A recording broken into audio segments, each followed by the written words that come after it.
SIR form ফিলআপের পরেও খসড়া লিস্টে নাম নেই যাদবপুরের অধ্যাপকের। বিএলওকে জানিয়েও কাজ হচ্ছে না বলে অভিযোগ।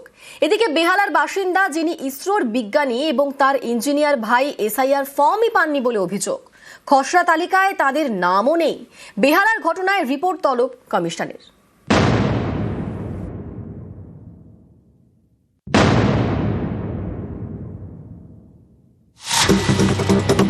পার্থপ্রতিম রায় যাদবপুর বিশ্ববিদ্যালয়ের ফিজিক্সের অধ্যাপক। খসড়া তালিকায় তার নাম বাদ। অধ্যাপক পার্থপ্রতিম রায়ের দাবি, 2002-এর তালিকায় তার নাম আছে, এসআইআর ফর্ম ফিল আপ করেছেন, তারপরেও খসড়া তালিকায় নাম নেই। 2002-এর এসআইআর লিস্টে নাম আছে, তারপরে আমি প্রত্যেকটা ইলেকশনেই ভোট দিয়েছি। আমি এনুমারেশন ফর্ম গত 20 নভেম্বর জমা দিই। তারপরে দেখলাম যে ডিলিটেড লিস্টে সেখানে আছে, সেখানে লেখা আছে আনট্রেসেবল অর অ্যাবসেন্ট। বিএলও কে যখন ফোন করি তখন উনি বলেন যে না, কোনো টেকনিক্যাল প্রবলেম হতে পারে।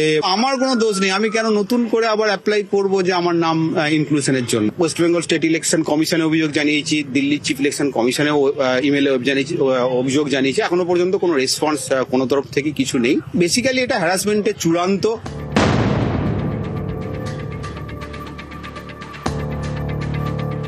ইসরোর বিজ্ঞানী, বেহালার বাসিন্দা, অভিযোগ তার নামও বাদ গিয়েছে খসড়া তালিকা থেকে।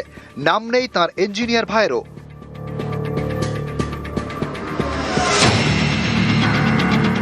ইসরোর বিজ্ঞানী অনিকেত চক্রবর্তী, তার ভাই অনির্বাণ চক্রবর্তী সফটওয়্যার ইঞ্জিনিয়ার। বেহালার 14 নম্বর বাসস্ট্যান্ডের কাছে 118 নম্বর ওয়ার্ডে বাড়ি। ইঞ্জিনিয়ার অনির্বাণের দাবি, 2011 থেকে 2024 পর্যন্ত তারা সব ভোট দিয়েছেন। 2025-এর তালিকাতেও দুই ভাইয়ের নাম আছে, কিন্তু দুজনের কেউই এবার এসআইআর ফর্ম পাননি। বিএলওকে জানিয়েও লাভ হয়নি।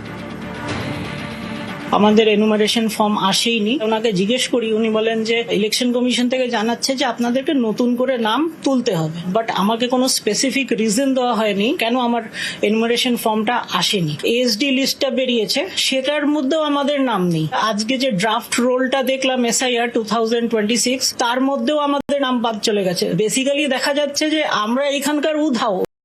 সাল থেকে 2024 সাল পর্যন্ত যত নির্বাচন হয়েছে এ রাজ্যে সবকটাতেই তারা অংশগ্রহণ করেছেন। তবে তারপরেও এসআইআর প্রক্রিয়ায় তাদের নাম বাদ পড়েছে। ঠিক কেন বাদ পড়েছে সেটা কিন্তু তারা জানেন না, কারণ যে এক্সট্রা তালিকা বা অ্যাডিশনাল তালিকা এই এসআইআর প্রক্রিয়ার সঙ্গে বেরোনো, খসড়া তালিকার সঙ্গে বেরোনোর কথা ছিল, অর্থাৎ কারণ দাগিয়ে দিতে হতো যে কেন নাম বাদ গেছে, সেই কারণও কিন্তু তাদেরকে দাগিয়ে দেওয়া হয়নি এবং সেই তালিকায়, এক্সট্রা তালিকায় তাদের নাম নেই।